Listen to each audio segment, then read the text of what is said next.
This is the AC Pulse, where power, systems, and culture get examined without apology. I'm Amanda Corrales, and I work at the intersection of creativity, labor, and accountability, especially in spaces that profit from artists while pretending they don't. This show is not about gossip, it's not about drama, and it's definitely not about speculation. It's about patterns, paper trails, and what happens when institutions assume artists won't notice or won't push back. This is the AC Pulse, where silence ends. And today, we're giving voice to the Whisper Network, the texts, the group chats, the parking lot confessions, the stories that weren't on the record but were always true, because the Whisper Network wasn't lying. It was surviving. For years, artists told me to be careful around redline. Not loudly, not publicly, and definitely not in ways that could be screenshotted. They said it in hallways, in DMs sent at midnight, in half-finished sentences followed by, "I shouldn't say this." And it wasn't because they lacked facts. It was because what they had was not a single incident. It was a pattern. Unpaid labor that was framed as opportunity. Leadership decisions made behind, of course, closed doors. Concerns acknowledged in private and, of course, dismissed in public.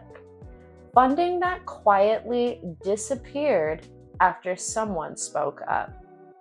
Emails that stopped getting answered. Nothing dramatic enough to go viral, of course, and nothing clean enough for a lawsuit, but just enough to leave artists exhausted, broke, and doubting themselves. And here's the part institutions never say out loud.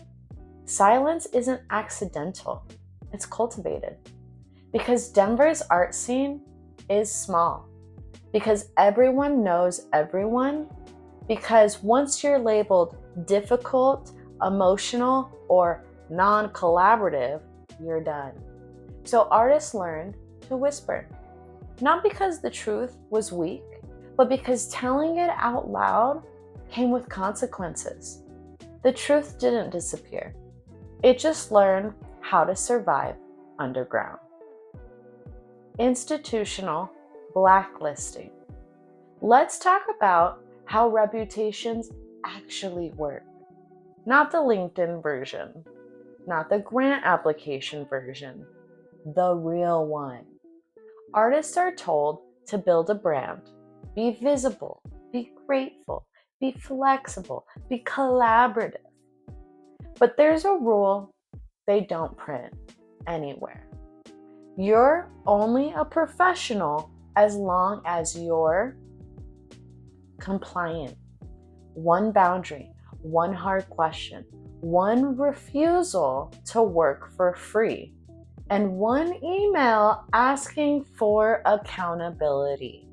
And suddenly, you're not a good fit. Not fired, not formally disciplined, just quietly removed from the ecosystem. Behind the scenes, leadership talks. They don't send emails, they make calls.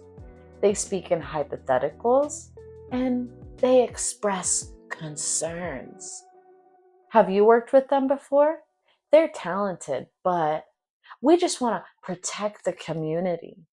And just like that, doors close. No explanation, no appeal, no record.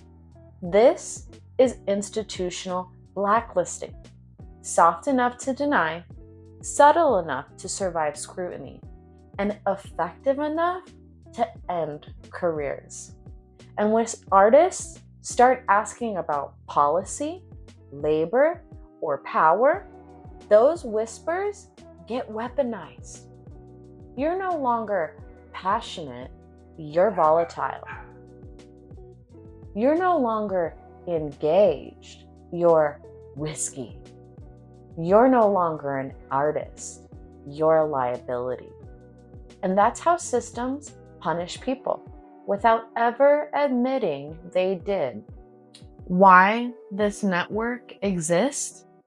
The whisper network is a symptom of fear, of erasure, of non-responsiveness. It doesn't exist because artists just love secrecy. It exists because transparency has consequences, and not for the people in power. Public accountability rarely works the way we're told it does. When artists go public, we don't get protection. We get labeled, we get isolated, and we lose opportunities quietly, all at once.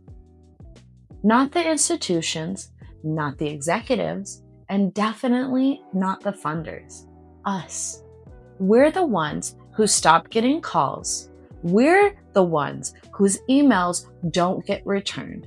And we're the ones who suddenly hear we went in a different direction.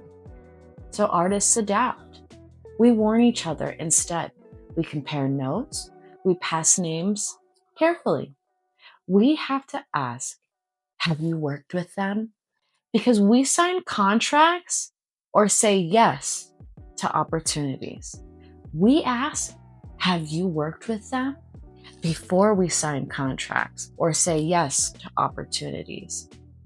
That's why the Whisper Network matters. It's not gossip. It's not rumor. It's not even bitterness. It's survival infrastructure. It's harm prevention. Artist to artist, person to person, because the institutions won't protect us. The policies won't save us.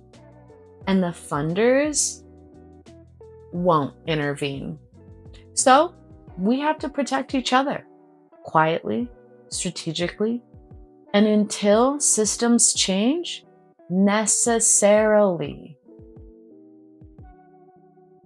Next episode, we confront the myth of progress, why moving forward without reckoning never really heals the harm, and why closure should never be outsourced to PR. But before we close this file, I just want to say this. If this episode resonates, not because it's shocking, but because it's familiar, consider sharing it. Not to amplify the drama, but to interrupt silence. Artists are often isolated on purpose. Sharing breaks that isolation. It reminds people they're not imagining what they experienced, and they're not alone in it. You can send this episode to someone directly or share it publicly if it feels aligned. That's how the AC Pulse moves. Not through virality, but through recognition. Follow the AC Pulse on Spotify, find us on Instagram, and watch the full episodes on YouTube. I'll see you in the next episode.